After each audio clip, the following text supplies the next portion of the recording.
Why is everything so political in the United States now? Alex Mann. Good question. It's exhausting, isn't it? People really underplay what happened in 2016. It changed everything, there's no going back. First, we have to go further back to 2008. In 2008, Barack Obama assumed the office of president. Bush was wildly unpopular in the last years, and it caused the Republican Party to crash and burn. McCain, despite being a great American, was not an inspiring or exciting figure. In fact, I cannot imagine a much more bland political figure. The Democrats swapped the House, Senate, Presidency, and the Governorships. With the government firmly in hand, Obama went about putting his policies in place. At the same time, Republicans began to rally against Obama. They began to elect more extreme candidates on the Tea Party platform. The government ground to a halt and things became difficult. Democrats were happy at this time. They were winning, their policies were being championed, and the party was strong. Obama was a strong candidate that remained popular, and the Democratic Party had the honor of electing the first Black American to the Oval Office. Then in 2016, Democrats were dealt a significant defeat. I can promise you some salt in the comments section over this because they hate even thinking about it. The Democratic Party ran Hillary Clinton. In a lot of ways, Clinton an extension of the increasingly radical Democratic Party. During Obama's second term, progressivism became more and more popular. Feminism, BLM, and pro-LGBTQ organizations had grown significantly in power, and Clinton was their dream. During a time where women can do anything was more and more popular, Clinton was a chance for progressives to get a woman into the White House. Clinton in turn played to these voters, bringing up her gender at every turn. Clinton outspent Trump by orders of magnitude. The entire media wing of the left united in their hatred of Trump, and the polls were clear there was no way Clinton could lose. And then she did lose. Not only did Clinton lose, she lost to Trump. If Clinton lost to Cruz, I am not sure it would have been such a big deal. But she lost to Donald J. Trump. Trump is the opposite of what progressives want. Tall, dominating, aggressive, masculine, and mean. He is the epitome of everything they hate. Trump is not a feminist, he makes no two ways about that. He refuses to be politically correct in the least, and his campaign was given $2 billion worth of free coverage thanks to his many quips, jokes, and controversies. To see the first real shot at putting a woman in the White House fail to Donald Trump was a humiliation. To say that Democrats were pissed is the understatement of the century.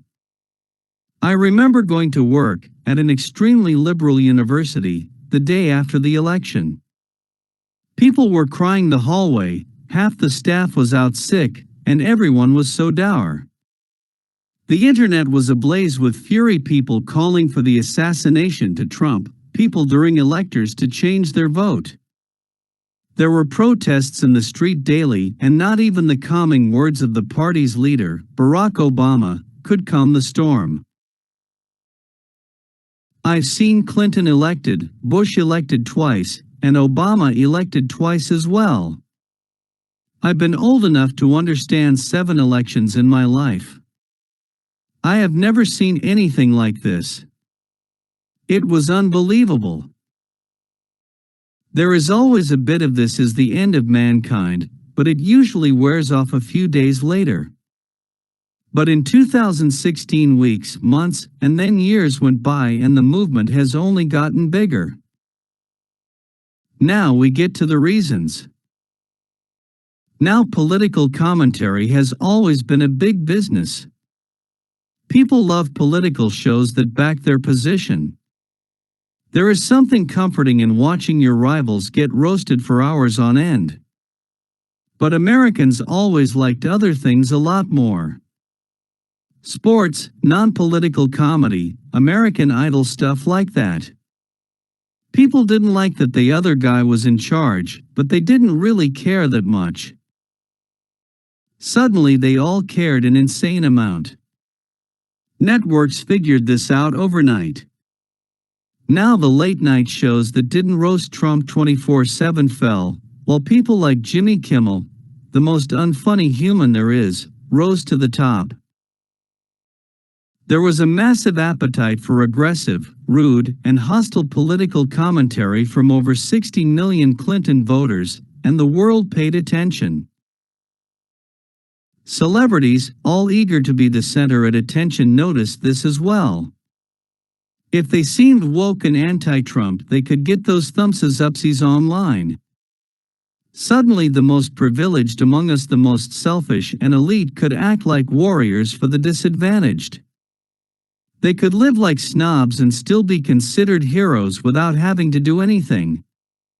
Celebs would stay in their gated communities, fly private jets, and live like kings without judgment as long as they tweeted about politics all the time. Another big factor is social media. Social media and politics go hand in hand. Platforms like Twitter give everyone a platform to speak their mind and organize. This amplified the voices of the many angry Democrats. They could unite, boycott, cancel, and attack those that they opposed in large numbers and with little effort. Now corporations, caring for their bottom line, increasingly cave to progressive politics to play it safe. Better to be a progressive SJW than a group of hateful bigots. So in summary, when Trump won, the Democrats were furious. They used social media to amplify their anger and begin pressuring corporations and institutions. Media networks, Fox, CNN, ABC, Comcast, realized there was a significant appetite for anti-Trump content, and so they focused a lot on all-Trump all-the-time news. At the same time, celebrities, wanting to be the heroes that they are not, began to preach about progressive values constantly. In summary, it's capitalism, baby. People wanted hyper-political content, and the market delivered. Nothing really that complex. The reasons why people want political content is complicated though. Feel free to leave an angry comment below. I am trying to do this never mean or angry thing, and I need the training. Also will edit later, excuse the typos. 114.1K views. View 3,267 upvotes.